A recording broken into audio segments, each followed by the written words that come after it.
Olá, boa tarde, boa noite. Eu não sei que horário você vai estar vendo essa live.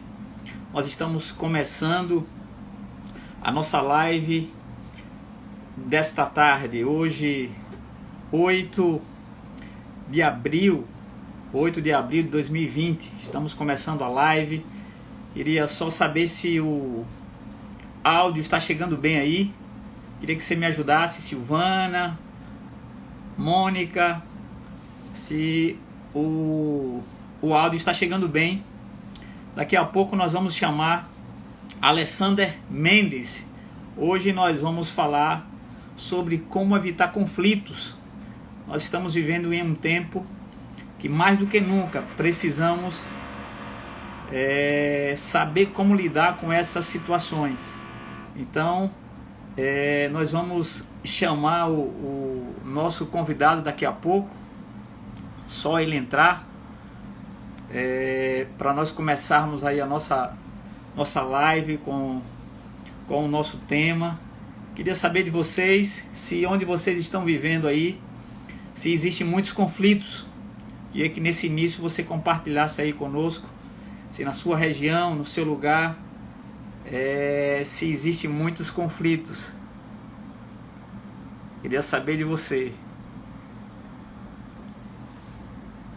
Aguardar só um pouquinho para o pessoal ir subindo aí, chegando conosco, para nós desenvolvermos aí essa live com essa pessoa maravilhosa que nós conhecemos, que é Alessander Mendes, uma pessoa que já atua aí no mercado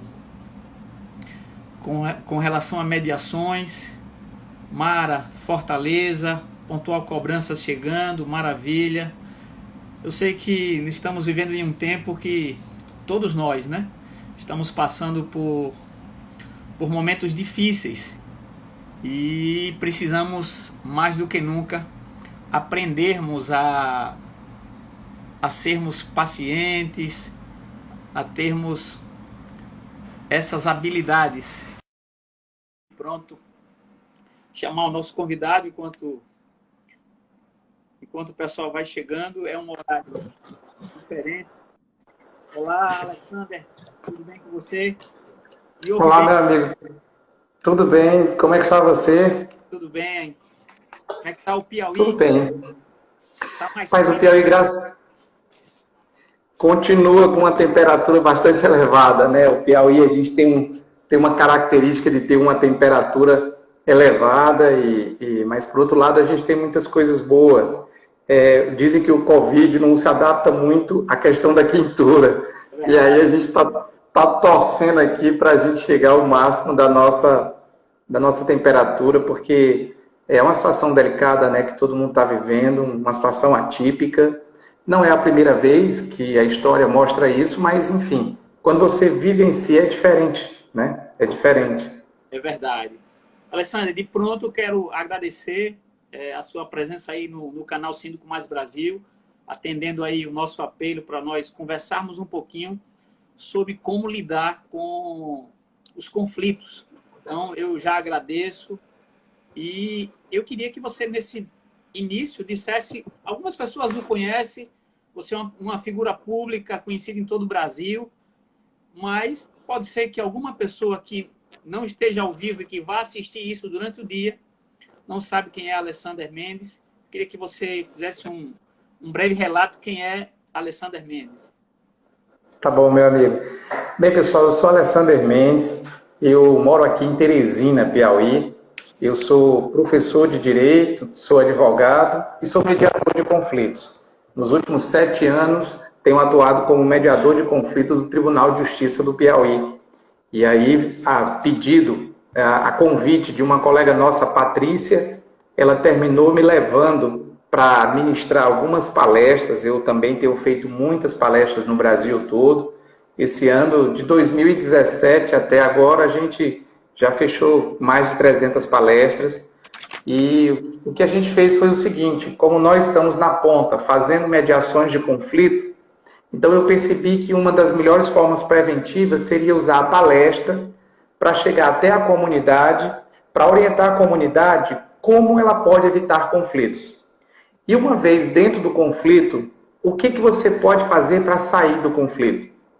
Então, essa palestra foi assim muito mais uma questão voluntária, e isso ganhou uma repercussão muito grande no país, especificamente do lado sindical condominial, né? dos condôminos, dos síndicos de condomínio. E aí a gente foi se aperfeiçoando, e hoje a gente tem feito vários cases. Sempre quando tem problemas em condomínios, os síndicos eles entram em contato com a gente, fazem algumas sugestões. Doutor Alessandro, como é que a gente pode atuar aqui? Claro que cada condomínio, cada apartamento tem pessoas diferenciadas. Mas a gente foi terminando fazendo estudos, cases, e isso terminou nos aproximando aí do Síndico Mais Brasil aqui, e de vários, o Papo Condominial do nosso amigo Daniel. Perfeito. Daniel é um grande parceiro. E a gente tem percorrido o Brasil explicando quais são os conflitos que existem nas relações condominiais, como é que a gente pode sair deles. Bacana. Alessandro, a gente não precisa ser nenhum vidente para dizer que nesse período aí de confinamento, de isolamento social, esses conflitos se agravam, né? Eu queria fazer uma primeira pergunta para que depois a gente entre aí exatamente falando de condomínios. Você acha que nós estamos em uma sociedade pior do que há séculos passados?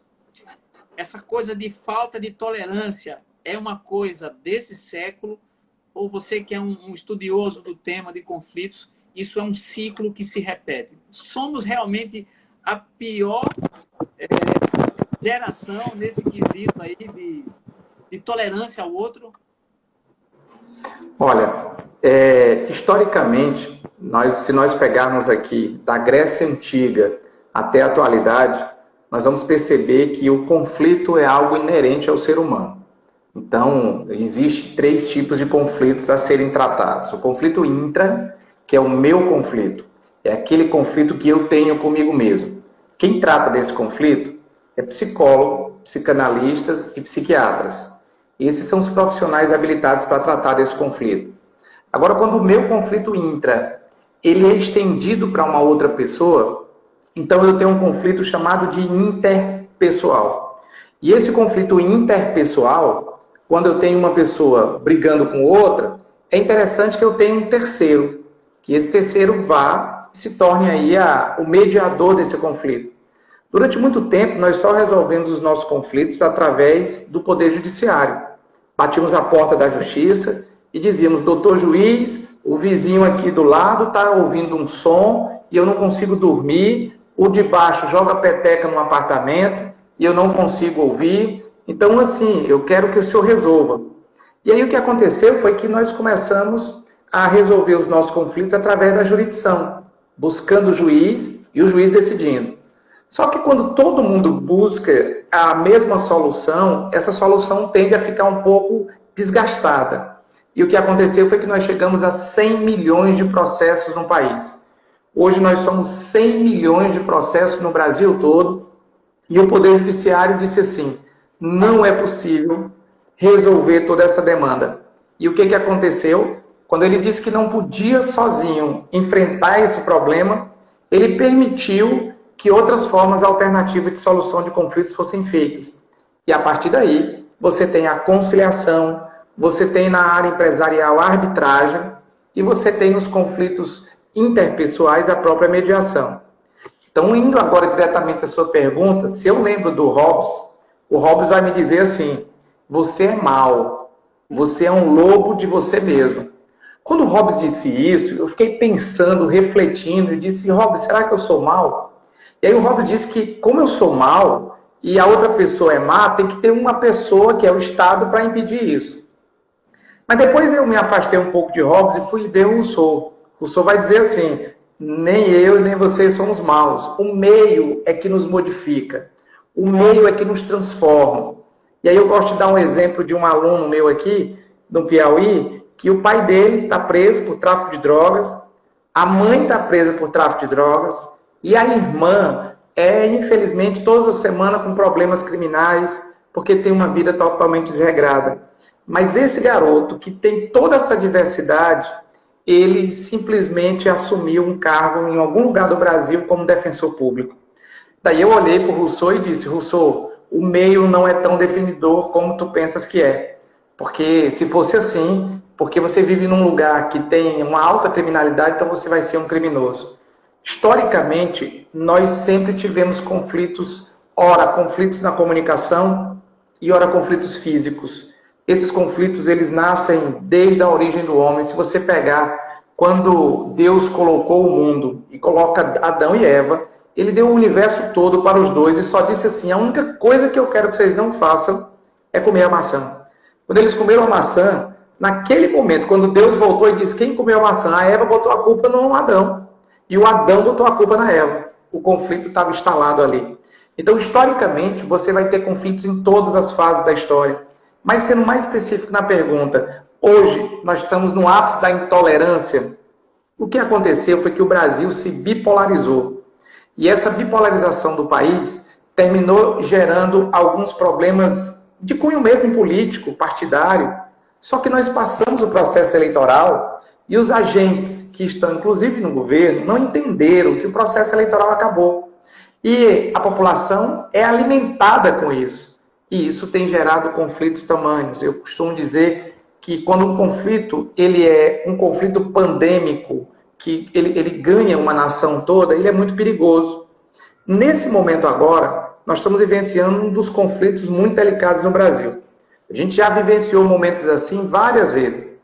Eu volto aqui ao início do século XX, ali, meados de 1918, 17, a gente teve a gripe espanhola. A gripe espanhola no mundo, que na verdade não é espanhola, é americana, né, porque surgiu nos Estados Unidos, naquela gripe, o mundo todo, nós tivemos 50 milhões de pessoas mortas com a gripe espanhola. Foi um caos no mundo todo. Só que a gente não tinha o meio de comunicação que a gente tem hoje. Então, naquele momento, a avalanche de mortes eram contínuas, porque a gente não tinha o tratamento que a gente está fazendo, que é a quarentena. Então, se a gente pega historicamente, em todos os países, nós vamos ter essa bipolarização. Em todos os países, nós vamos ter conflitos. Nos anos 60, o conflito foi muito maior, era o cidadão contra o Estado, durante a ditadura. Na era Vargas, nós tivemos conflitos, na República Velha. O conflito é inerente. Agora, esse momento, a gente não está conseguindo entender direito, porque não é o momento do conflito. Eu costumo dizer que nós temos 3 fases do conflito, quando a gente está numa pandemia. O primeiro momento do conflito é quando todo mundo se solidariza com todo mundo.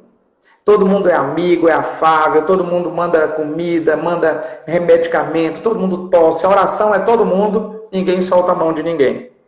Só que quando a gente passa dessa fase de fraternidade, a gente entra numa outra fase que é a fase da individualidade. O conflito chegou até mim. E aí eu tenho agora um aparelho respirador mecânico. E eu tenho 5 pessoas que podem morrer. Então o que a pessoa vai dizer? Primeiro eu, que morra os 4, mas é minha vida. Quando você entra nessa fase da individualidade, o que acontece? Essa individualidade provoca os conflitos de comunicação nas redes sociais, no WhatsApp, através da imprensa. A própria imprensa não percebe isso, que nós estamos vivendo a segunda parte do conflito pandêmico do Covid-19, que é exatamente a individualidade. Veja que a cloroquina, quem descobriu? Vamos usar ou não? Foi o Bolsonaro que disse, então não uso. Veja que nesse momento, os grupos puxam exatamente os seus interesses. E o que é mais delicado é a terceira fase do conflito. Porque na terceira fase do conflito, com o ápice da individualidade, a gente começa a ter práticas de violência na comunicação, quiçá a própria violência física, que pode acontecer. O presidente da República ele tem sido muito criticado pela questão da quarentena. E a gente entende essas críticas, porque quem gere o país gere macronicamente falando. Contudo, nós temos uma situação delicada, porque a quarentena nos impede de pegar o vírus. Mas todos os dias nós estamos tendo um problema maior, talvez, do que o próprio vírus, que é o índice alarmante de desemprego. É um momento delicado, então nesse momento eu acho que o presidente deveria ter forças unidas e não forças separadas. Não adianta nós sabermos quem vence ou quem ganha, se é o governo de São Paulo, se é o governo federal, se é o do Rio. Nesse momento estamos todos nós. E eu particularmente tenho feito uma live todos os dias para alimentar essa fase da fraternidade. Ora, aqui é um momento que, se nós refletirmos, a doença não começou nas favelas. Hoje nós tivemos aí já casos na favela do Rio de Janeiro. A gente já teve morte na favela do Rio de Janeiro, a gente já tem casos de morte, infelizmente. Mas o vírus, olha só, China, Inglaterra, França, Espanha, Itália. Os Estados Unidos, nesse momento, se eu só pegar esses dados aqui, eles estão com 402 mil pessoas infectadas. 402 mil pessoas infectadas levam hoje, os americanos já vão com mais de 13 mil pessoas mortas. Só de ontem para hoje foram mais de 2 mil. Estamos vivenciando um dos momentos mais delicados que a sociedade americana e mundial vivencia. O Brasil tem uma coisa boa, é um típico do brasileiro. No meio da catástrofe, a gente ainda consegue sorrir. A gente consegue tirar a brincadeira com ela, a gente consegue criar piadas. E eu entendo que isso até é uma forma também de desopilar o momento tenso. Mas é necessário que todos nós possamos dar as mãos nesse momento, porque entre vida e morte não há perdedores e ganhadores. Há as vidas sendo salvas.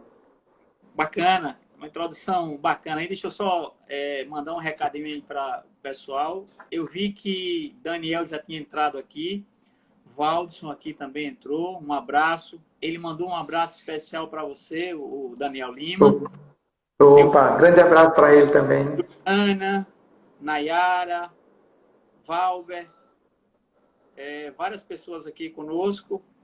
E eu queria entrar agora na fase dos conflitos em condomínio. Ok. Por exemplo, eu atuo como síndico e alguns lugares já me mandaram informações que estavam tendo conflitos familiares dentro dos condomínios. Violência doméstica. A gente viu aí o governo, através do Ministério da Mulher, se preparando para um possível aumento aí de violência doméstica, mulher, criança, enfim. E a gente já vê isso agora já no nosso entorno. E eu queria que você começasse dizendo o que o síndico pode fazer nesses casos. Porque depois, eu sei que você vai dar informações para como o síndico se comportar através dos conflitos. Mas, nesse momento, eu queria que você falasse para a gente o que é que esses gestores têm que fazer quando encontrar no seu entorno, no seu condomínio, essa violência doméstica. Qual é a atitude correta dos gestores? Bom, então vamos lá. Nós temos aqui especificamente um conflito, que é o conflito de violência doméstica nas relações familiares. Ora, quanto mais próximo as pessoas estiverem, com maior tempo juntos, é quase certo que nós vamos ter a violência crescendo, porque o convívio em escala maior pode gerar situações conflituosas também. Deixa eu cortar você para dizer que você disse que a gente ri dessas coisas e me mandaram uma informação dizendo o seguinte: o sujeito está confinado há 15 dias e ele postou assim para um amigo: rapaz, não é que a minha esposa é gente boa?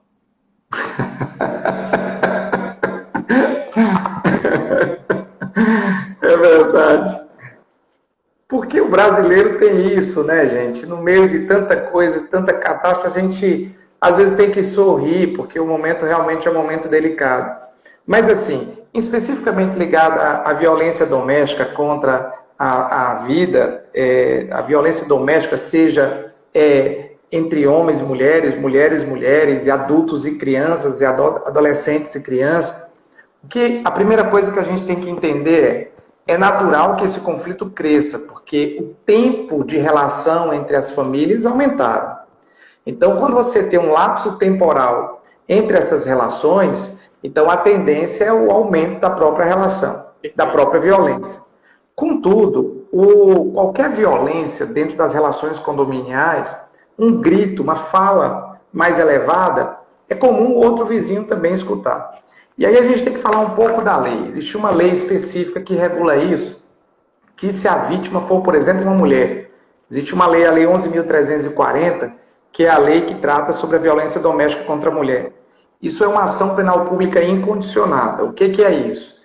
Quer dizer, quem souber dessa violência, ele tem que notificar a autoridade de Estado para que a autoridade de Estado tome conhecimento disso. Então, o que o síndico... Imaginemos um caso específico, que eu tenho um casal brigando dentro do seu apartamento, e nessa briga, qual é o momento da intervenção do síndico? Primeiro, é quando alguma das partes pede o socorro imediato. Quando alguém interfona para a portaria e diz para o porteiro que está sob sistema de risco. Então, o que aconselha é que o síndico, primeiro momento, não se dirija até o apartamento. Por quê? Porque a gente não sabe em que nível está aquele conflito. Mas ele utilize o canal de comunicação do próprio telefone, ligando para a pessoa, para tentar saber, primeiro, a veracidade do fato. É verdade ou não é? Segundo, existem algumas coisas que ele tem que fazer. O síndico é síndico, mas não é juiz e nem é polícia. Então ele tem as suas limitações. Se ele liga e a vítima que está lá pede devidamente o apoio, então ele é obrigado a notificar a autoridade policial, sob pena de responder pelo crime de omissão. Então ele tem que fazer isso. Agora, a gente indica isso como a última ratio. A gente indica isso como o último olhar. Por quê? Porque se no primeiro canal de ligação, de que o interfone é feito, e que a parte pede o socorro, ele deve dizer assim, a senhora pode descer até aqui a portaria? Por gentileza, desça aqui até a portaria que eu irei conversar com a senhora. Porque no momento que ela sai do apartamento, que desce, o síndico também já se resguarda do sistema de câmera, já se resguarda também do sistema de segurança contra terceiros e até testemunhas que podem ter lá. Então, ele trata do assunto, ainda que privado, mas seja uma ação de Estado, mas ele trata desse conflito dentro das relações públicas condominiais. A parte, então, se a parte disser que não tem condição de ir, porque está sob asfixia, sob pressão, sobre arma, aí ele é obrigado a chamar a autoridade policial. O síndico tem que compreender que se alguém o chama e ele imediatamente bate a porta, aquela pessoa que é o agressor já vai vê-lo como inimigo direto. E aquela violência que poderia ser contra aquela pessoa pode ser desfechada contra o síndico. Perfeito. Então, o que ele tem que fazer? Diante do conflito, ele puxa o primeiro canal de comunicação, que seria ou o telefone ou o WhatsApp. Se isso não for respondido e o tom de voz estiver aumentando, do qual se escuta gritos e pedidos de socorro, então ele tem que chamar a autoridade policial. O síndico não é polícia, então ele não tem que ir até o local para tentar dar voz de prisão em flagrante, sob pena de que ele deixa da condição de ser síndico e passa a ser a condição de ser parte. Imaginemos que tem um conflito e o síndico vai lá no apartamento, interfona e o dono do apartamento ou a dona desfecha ali um soco. O que era para mediar vai terminar o síndico indo na delegacia noticiar um crime porque ele foi agredido, porque alguém o agrediu. Então o que a gente tem que fazer é proteger o síndico nesse momento. Agora, o fato de protegê-lo não quer dizer que ele vai ser omisso, pelo contrário. O síndico, ele tem que atuar, mas não existe momento melhor para atuar do que quando você tira a pessoa da zona de conflito em que ela está, você leva para um local público dentro do condomínio, que em regra é a portaria, porque você tem um porteiro, porque você pode ter um ou outro condômino, e a partir dali você acalma a pessoa. E uma vez acalmando, você evita que essa pessoa volte para o local em que ela está. Mas se a pessoa sai sangrando, com escoriação, a autoridade policial tem que ser tomada conhecimento e tem que atuar. Eu já tive uma situação que o cidadão, a esposa dele trabalhava num local e ele estava com muitos ciúmes dela, então ele trancou ela num quarto. E ele ficou na sala, não deixava ela sair. Bem, dentro do campo penal, isso nós estamos falando de cárcere privado. Então, me chamaram, eu não entendi por que eu tinha que ir, fiquei na dúvida se iria ou não. Mas, enfim, nós chegamos até o local e quando nós chegamos ao local, eu perguntei ao dono do apartamento que estava mantendo a senhora em casa. Quando ele abriu, ele ficou meio assustado, eu digo, eu gostaria de falar com o senhor lá embaixo, o senhor me permite? Ele, não, eu não vou não e tudo. Eu digo, não, senhor, eu entendo, é porque expliquei toda a situação Eu digo, eu só vou participar se o senhor assim permitir. Se não, eu vou voltar, inclusive, para o meu escritório. Mas eu só estou aqui porque eu estou preocupado com o senhor também. Eu quero ver um jeito de lhe ajudar também. Se o senhor me permitir, eu quero lhe ajudar. Foram uns 10 minutos de convite até ele permitir que eu entrasse, mas eu entrei como porteiro, porque eu precisava de uma pessoa... De testemunha. Perfeito. Eu acho que eu estou com dificuldade aí. Voltou. Deu uma falha. Voltou. Pronto. Então, eu entrei no apartamento, devidamente com o porteiro, e quando eu fui me direcionar ao cidadão, a única coisa que eu não perguntei foi sobre o conflito. Eu me apresentei, tratei de outras coisas, eu fui falando, fui perguntando, fui conhecendo quem ele era. Depois de 20 minutos ele disse, é porque você veio, porque estou com um problema aqui. Eu tranquei mesmo ela dentro de casa. Pois é, você acha que é interessante isso? Que tal o senhor chamá-la e a gente ouvir? E foi interessante um case que eu nunca pensei que fosse viver. Ela saiu, chorou, ele também, pediram desculpas, um momento de ciúme em tamanho, tanto dela quanto dele. Mas o conflito foi aprazado. Contudo, isso é uma situação de extremo risco. Por quê? Porque, assim, eu, pelo menos, sou preparado há 7 anos para fazer isso. Mas o síndico, com toda a preparação que ele tem que ter o cuidado para não interferir nas relações que extrapolam a sua competência. Nesse caso de violência doméstica, extrapola a relação do síndico para com as relações familiares. A porta é o limite entre o privado e o público. Contudo, onde existe violência, não tem mais privado e público. O Estado tem que entrar e o Estado vai assumir a função dele. Bacana, bacana. Excelente dica e conseguiu aí passar até com um relato acontecido aí na sua região. Alessander, agora imagina a situação. A gente sabe que nesse confinamento as pessoas estão em casa, as pessoas ouvem mais barulho, as pessoas aumentam mais som, as pessoas fumam mais dentro da sua unidade. E isso tudo vai incomodando. Eu ainda estou nas relações condômino. Qual a atitude do síndico, né? Eu estava falando há pouco de um problema em uma unidade, agora eu estou colocando uma outra unidade dentro desse conflito. Qual é a situação, qual é o posicionamento do síndico quando essa relação de um apartamento com outro apartamento? E vou dizer que ontem mesmo recebi uma ligação de uma jovem dizendo o seguinte, olha, eu agora estou em casa o dia inteiro e eu sou alérgica ao cigarro. Eu não me incomodo que essa pessoa fume no seu apartamento, mas por um problema de saúde, isso tem me incomodado. Qual é a função do síndico? Porque ela disse que, ao ligar para o síndico, ele disse assim para ela, eu não posso fazer nada. Talvez essa seja uma frase que nunca um síndico deveria dizer. Você vai concordar comigo aí. E o que é que ele deve fazer nessas relações de unidade contra unidade? Olha, a primeira coisa que a gente tem que perceber é que quem é síndico assumiu o mister de entender o conflito de todos os condôminos. Isso é inevitável.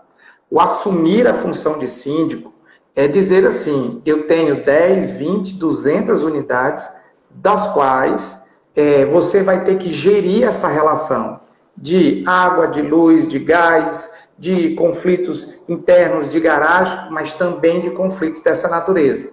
Nesse caso específico, eu já vivenciei uma coisa parecida também com isso, que no caso lá não era o cigarro, era o próprio uso da droga, da maconha. Então a mulher ficava assustada, desesperada, porque para ela a polícia ia bater no condomínio todo, ia prender todo mundo. Mas o que acontece nesse momento? Eu acho que quando ela narra esse fato não precisa ocorrer a intervenção imediata. Você vai ter um prazo para fazer essa intervenção. Se o cigarro está sendo usado no turno da noite, então você, primeiro, absolve o que a gente chama de uma técnica da escuta ativa. A senhora que está no condomínio do lado não tem condições de sentir o cheiro de cigarro por questões de saúde. Então o síndico deve ouvir toda a narrativa dela. Se é à noite, ele interfona pela manhã. Ele interfona entre 10 horas e 11 horas. E aí ele diz, o fulano está aí, por gentileza, o senhor pode me receber no seu condomínio? É porque a gente tem uma coisa a tratar, mas eu queria vê-lo, inclusive, aproveitar e dar um abraço nesse momento de coronavírus. A gente não se abraça, mas a gente se afaga de longe. E aí, em regra, a pessoa vai dizer, o senhor pode vir aqui. E quando ele for, não precisa nem entrar, ele começa usando uma técnica que é a técnica chamada do rapó. A técnica do rapó é você fazer uma boa acolhida com a outra pessoa. Eu vou dar aqui um exemplo prático. Imaginemos que eu vou no apartamento 1012 do seu Francisco, que está lá, que é o que fuma 3 maços de cigarro. Quando eu interfonar que o seu Francisco sair, dizer, o seu Francisco, quero pedir 1000 desculpas por estar incomodando o senhor. Sei que o senhor deve estar aí fazendo um monte de atividades, mas é porque eu queria decidir com o senhor como é que a gente pode resolver juntos. Eu, como síndico, estou com uma dúvida aqui e quero compartilhar com o senhor. A vizinha aqui do lado, ela está com um problema de saúde grave, ela tem um problema respiratório e ela está criando assim, uma situação de medo por causa dessa Covid, já tem um problema respiratório e a doença afeta exatamente isso. Ontem, eu não sei se foi ontem, foi anteontem, mas o senhor terminou acendendo um cigarro e ela se fechou, ela está ansiosa, ela está tensa. Eu queria saber como é que a gente pode resolver isso. Eu quero dizer que eu entendo, é um direito seu de usar o cigarro, o senhor está na sua residência, o senhor não está fazendo mal a ninguém, mas eu quero dividir com o senhor como é que a gente pode ajudar essa pessoa que já está numa situação difícil. Em regra, ele vai dizer assim, olha, eu só fumei um cigarrozinho ali, outra acolá, e eu fui até para a varanda da cozinha. Não, eu não quero, olha, me perdoe se eu estiver querendo proibir o senhor de alguma coisa, mas assim, o cheiro prejudica ela e eu quero que a gente divida essa responsabilidade. Se o senhor fosse o síndico, como é que o senhor atuaria aqui? É incrível. Imediatamente ele vai fazer um pedido de desculpa ao síndico, ele vai ficar calado e fumar lá na varanda ele não vai mais. Ele pode ir para o banheiro dele, acender 12 maços de cigarros, porque é a forma da abordagem como você faz. Quando você procura uma pessoa que está cometendo algum erro, que você imputa a ele a inversão de papéis, se você estivesse no meu lugar, como é que você faria? Aí ele começa a se colocar no meu lugar. Ou então ele começa a se colocar no lugar da pessoa que tem problema respiratório. Gente, eu fui ao condomínio e conversei com um rapaz que era usuário de droga. Ele disse, mas eu uso aqui a minha maconha e não prejudica nada. Eu digo, não, e a gente não está proibindo, não. Nós não somos Estado e polícia. A questão é porque isso tem esse reflexo, isso. Aí ele contou a história toda da vida dele, da infância dele, da adolescência, da época que ele foi afastado de onde estava. Resultado, ninguém nunca mais me chamou para ir nesse condomínio. Significa dizer que ele respeitou o lado dele e o lado da outra pessoa. Então, o cigarro, a peteca, a cadeira, ela irrita no primeiro momento, mas quando você, de repente, justifica, por exemplo, eu tive um conflito no início da quarentena, que o meninozinho ficava correndo dentro de casa, afastava a cadeira e tudo, e aí a senhora de baixo notificou o dono do apartamento. Quando ela notificou o síndico, que é uma pessoa que a gente tem tido muitos cursos, ele tem em todos, então até terminou tendo uma proximidade, e ele disse, Alessandra, como é que eu faço? Eu digo, como é case? Vamos juntos falar com essa senhora de baixo. Marque para a gente falar. E eu fui falar com ela. Comecei pedindo desculpas em nome do condomínio, em nome do cidadão de cima. Mas eu disse assim, a senhora tem filhos? Ela disse, não, graças a Deus eu não tenho. Eu digo, já pensou uma criança de 6 anos num apartamento que ele não pode sair e agora ele não pode correr? A senhora já imaginou como é que seria isso? A vida dessa criança? Eu e você, nós sabemos que a gente não pode correr, mas a criança não entende direito. Ela já está angustiada pelo colégio, isso. Rapaz, eu botei tanta coisa que no final ela disse assim, não, mas eu só reclamei assim, não foi fazendo nada para perseguir ninguém, não. Era só mesmo nada, ela notificou, ela se zangou, mas na hora ela percebeu que não tem como você manter uma criança numa situação de quarentena em que ele fique inerte como os adultos ficam. Ela compreendeu e eu tinha até levado a foto da criança para ela conhecer. Eu digo, deixa eu lhe mostrar aqui a criança. A criança, ela disse, mas é tão bonitinho. Ele é pequeno, né? Eu digo, é uma criança. Ela disse, não, diga para o pai dele que não tem nada, não. Agora, se ele só diminuísse, eu digo, não, isso aí a senhora pode ter certeza. Mas eu estou feliz, sabe por quê? Em ter conhecido a senhora. A senhora é uma pessoa tão fantástica. Tanta história que a senhora me contou aqui. Pronto. Eu digo, e aí ela diz, passa por mim agora, cumprimentando todo mundo, não quer mais confusão. As pessoas, elas precisam, quando elas gritam, o síndico tem que entender isso. Quando alguém grita, é porque alguém está querendo ser ouvido. Alguém precisa que alguém diga assim, poxa, me protege, eu estou no meu apartamento só, isso pode piorar? Quando o síndico, então, cria mecanismos de que eu estou aqui, eu estou representando o condomínio e nós estamos do seu lado, a tendência é o conflito imediatamente encerrar. Alessandro, você citou várias vezes aí, quando você está dando um exemplo, você disse, eu vou dizer uma técnica, eu vou dizer uma técnica. E a gente percebe que essa matéria de você gerenciar conflitos, isso é aprendido. As pessoas pensam que isso vai nascer com ela, que a paciência já veio com ela, mas existem técnicas para que as pessoas passem a ter esse olhar de empatia com o outro, enfim. Isso pode ser aprendido, ok? Não tenho dúvida. Gestão de conflitos, você é professor, você é advogado, você é palestrante. Onde está o seu livro? Essa é a pergunta. Ah, tem sim. Eu vou responder a primeira e depois a segunda. O que aconteceu foi que, imagine que eu, ao longo da minha caminhada como advogado, eu era advogado criminalista. Então, o advogado criminalista, quando ele sai para defender alguém, ele vê a outra parte todinha como uma inimiga. Então, ele quer passar um trator na frente de todo mundo do outro lado. E a vida me apresentou a mediação. Fui fazer um curso fora do país, depois voltei, fui conhecendo o Instituto da Mediação, fui vendo como é apaixonante, como é encantador isso. Aí o que aconteceu foi que eu fui fazer um mestrado. Eu sou da primeira turma de mestres em mediação do país, que foi aqui em Fortaleza, na Universidade de Fortaleza. E lá eu percebi que algumas coisas a gente aprende como você aprende a caminhar, como você aprende a andar de bicicletas. E essas técnicas, você no primeiro momento faz tecnicamente mesmo, mas depois isso é tão natural que você nem percebe que está fazendo técnica e você nem percebe que está ajudando as pessoas e isso se torna natural. Eu cheguei à conclusão que, se eu sou uma pessoa boa, eu não posso desejar o mal de ninguém e nem posso fazer o mal. Porque se assim eu fizer, eu não sou uma pessoa boa, eu sou uma pessoa má. E aí eu preciso me entender se eu sou uma pessoa boa ou má.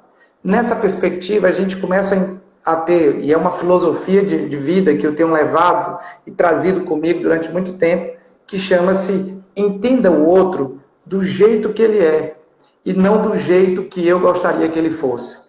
Se ele é chato, ótimo, mas é o jeito dele. Se ele é brigão, se ele é ranzinza, nós não somos iguais, nós somos pessoas diferentes. O grande problema do ser humano é porque ele quer entender o outro com o olhar que ele tem sobre o mundo. Aí eu cito aqui um grande sociólogo chamado Zygmunt Bauman.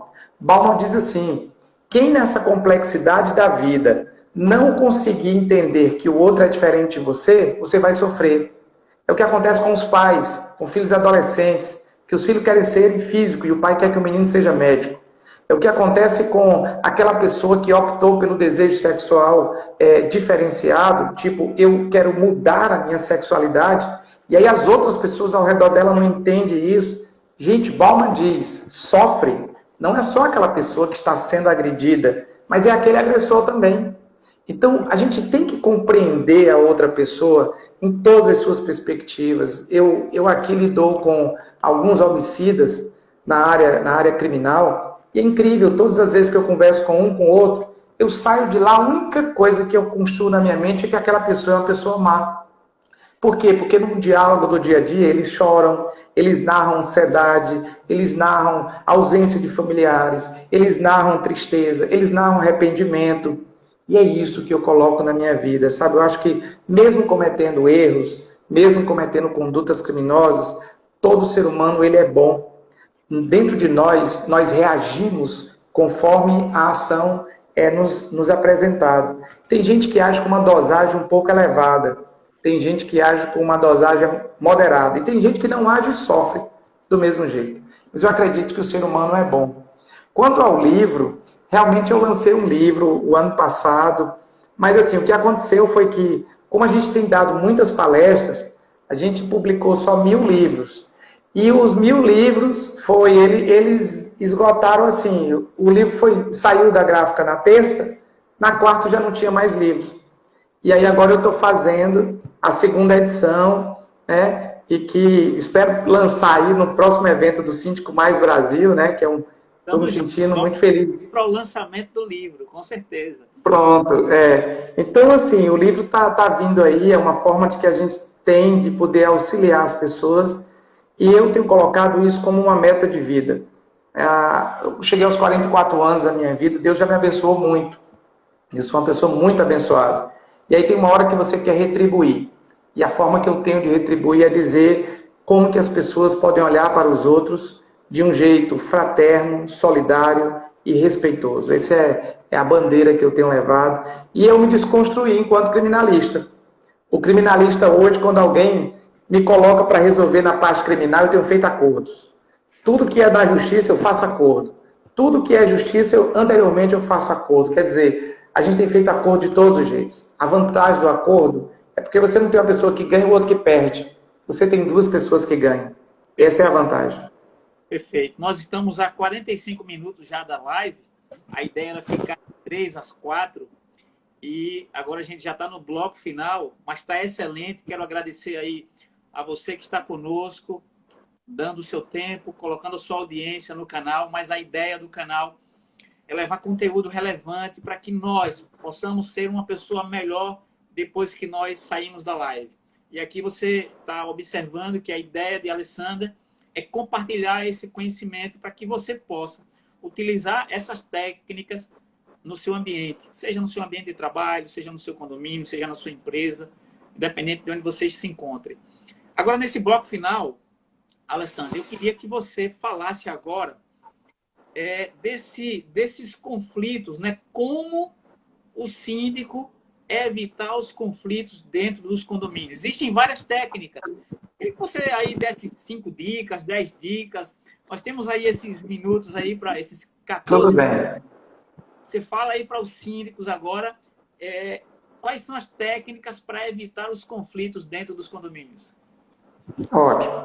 Então eu vou dar 5 dicas. Vou trabalhar 5 dicas.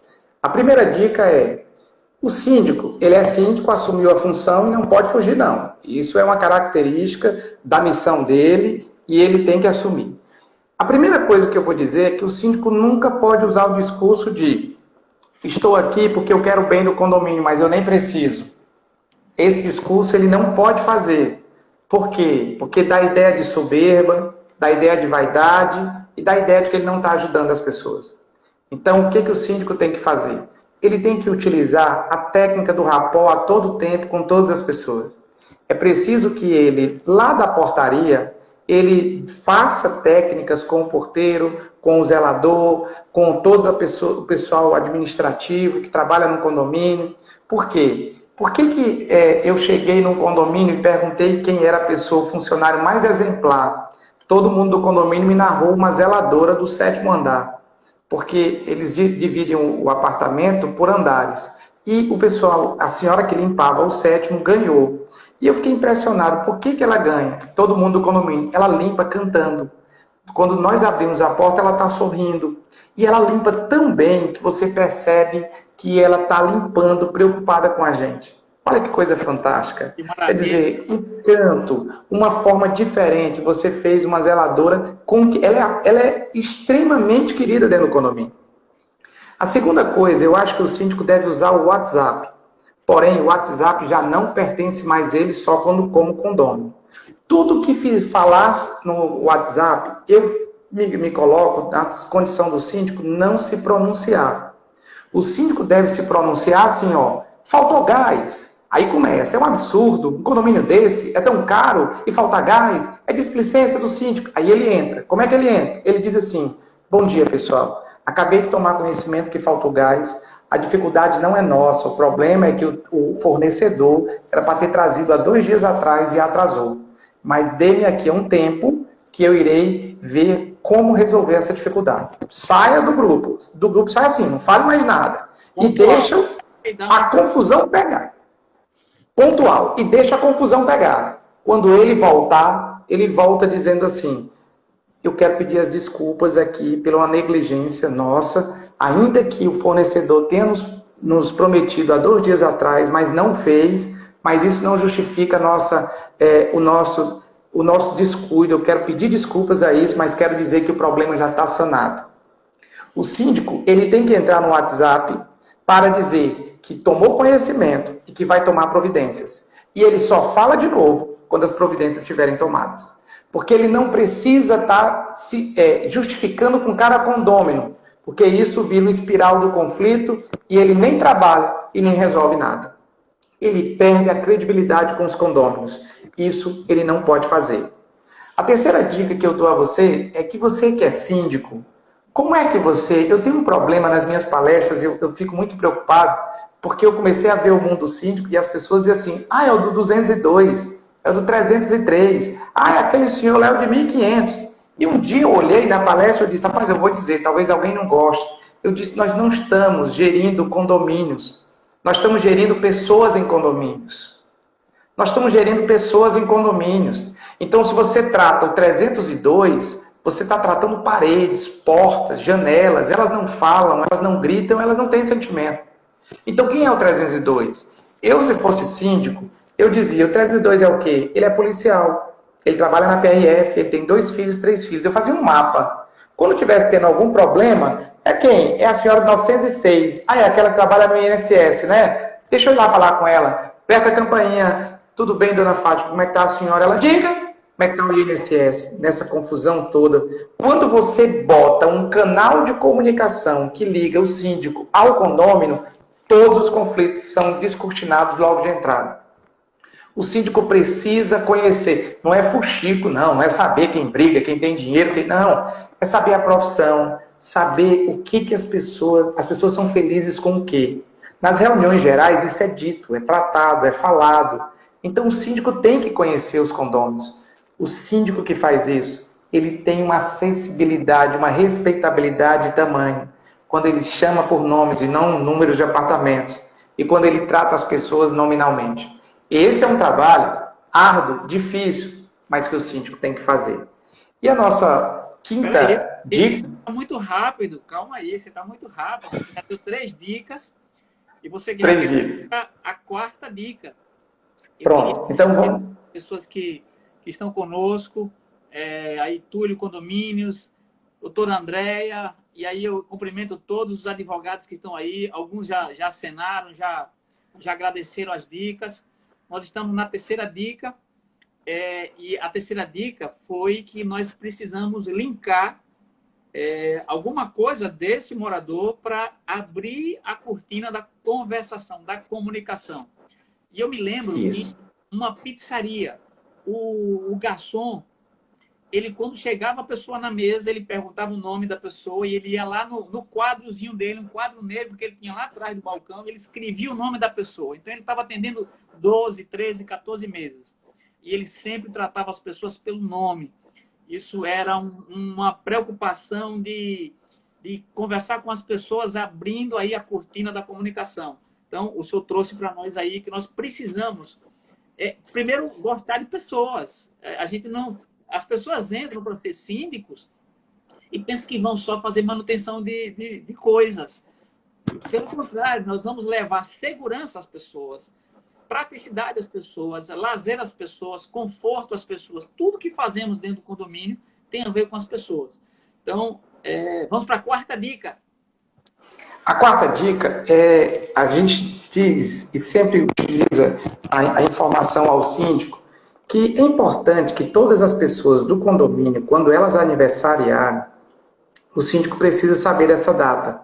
E o síndico tem que ser um dos primeiros a mandar essa mensagem. Não bota aquela mensagem, zona enorme, linda, mas bem técnica, não. Bota só assim, ó: Pedrina, parabéns pelo dia de hoje. Síndico fulano de tal. Pronto, só isso basta. Quem nos lembra no dia do nosso aniversário será lembrado nos últimos 364 dias do ano. Quando o síndico faz isso, é um gesto tão simples. Se ele não puder, ele bota lá no mapa, mas é muita gente, eu sei, mas ele pode botar isso como um hábito. Amanheceu, antes de resolver qualquer questão do condomínio, tem alguém aniversariando hoje? Tem. Então vamos mandar uma mensagem, vamos mandar um interfone. As pessoas, quando elas têm a sua personalidade tratada de forma respeitosa, se um dia o cano de energia, de água estourar, entrar num apartamento todinho, mas se 2 dias antes ele tiver dado os parabéns, o dono daquele condomínio, ele vai dizer assim, eu estou morrendo, síndico, vem aqui e me ajude. E eles vão olhar assim e dizer, poxa, o prejuízo é grande. Mas ela não vai imputar essa responsabilidade para o síndico, porque aquelas pessoas que a gente gosta e que gostam da gente, a gente trata com carinho, trata com respeito. Então essa quarta dica é, síndico, não deixa de mandar mensagens no dia. Esquece tudo das pessoas, mas lembra o dia do aniversário delas. As pessoas que estão aniversariando, se um dia você vai falar com uma pessoa, no dia do aniversário dela, e não parabeniza, rapaz, é o maior trauma que você pode gerar naquela pessoa. Porque o calendário, quando alguém me pergunta assim, qual foi a maior invenção do mundo? Não foi o fogo, não foi o açúcar, não foi a indústria, foi o calendário. O calendário é a maior invenção do mundo, porque é nele que cada um de nós se individualiza. É nele, naquele dia, que os amigos próximos param para dizer que nós somos importantes.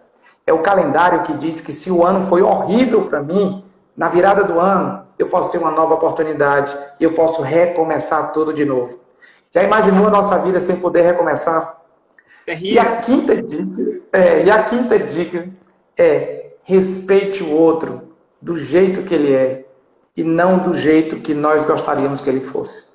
Essa é uma frase que eu levo comigo, está no meu livro e eu estendo isso aí por todo esse tempo, de que vamos entender nas outras pessoas, brancos, negros, indígenas, homoafetivos, héteros, cristãos, católicos, espíritas, vamos entendendo as pessoas, que quando você entende, você vive melhor e faz com que as outras pessoas também possam viver melhor. Essa é a maior dica e é a dica mais importante que eu acho. Maravilha, maravilha, que bacana. Dar importância ao semelhante, saber ouvir, se comunicar, ser empático. Isso tudo nós tratamos aqui nessa conversa. Eu quero agradecer demais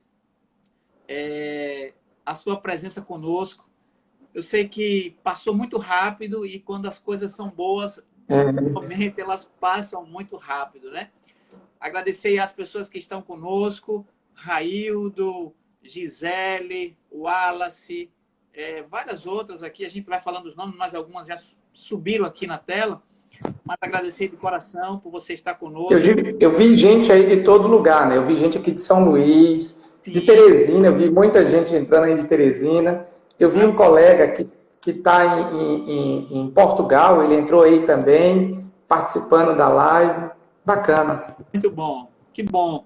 Eu queria que nesses minutos finais você dissesse o nome do seu livro, a gente precisa saber o nome do livro, se você indica alguma leitura e uma palavra de esperança nesse momento aí de confinamento, de coronavírus, para a gente finalizar a live. Ok. Então, o livro, vou começar com o livro, né? O livro chama-se Transformando Conflitos, do John Paul, é um americano, que ele diz assim, o conflito não é fim, mas é início de uma nova caminhada. Para o John Paul, todo conflito, ele é um ponto de virada para que a gente mude a nossa vida, mude os nossos hábitos, mude o nosso comportamento sempre para melhor. Esse livro, ele é pequenininho, 60 páginas, muito pequenininho. E o nosso livro, ele trata de técnicas de mediação de conflitos. Ele, no primeiro momento, ele foi bem lato sensu, técnicas para todos, para professor, para síndico, para empresário, como é que para alguém que quer lidar com pessoas. Quem lidar com pessoas, a nossa obra está caminhando para isso. E a mensagem que eu vou dizer é, nós superamos a crise da peste negra no século XIV, 1/3 da população europeia faleceu. Superamos a varíola, superamos a peste negra, a gripe espanhola, superamos a dengue e superamos várias outras epidemias. O Covid-19 será superado, mas uma coisa eu tenho certeza, ele nos trouxe um aprendizado tamanho. Ninguém vai sair dessa situação do jeito que entrou. Nós vamos sair mais humanos, mais fraternos. E os bens materiais, eles são importantes, mas não são a grande essência da nossa vida. A grande essência da nossa vida são pessoas. Pessoas transformam pessoas. Maravilha, maravilha, excelente. Abraçar aí Maílza. Maílza, obrigado por estar conosco. Maílza é uma pessoa atuante no setor condominial. Muito obrigado, Alessander. Precisamos fazer outras lives. A gente vai convidar nos momentos oportunos aí.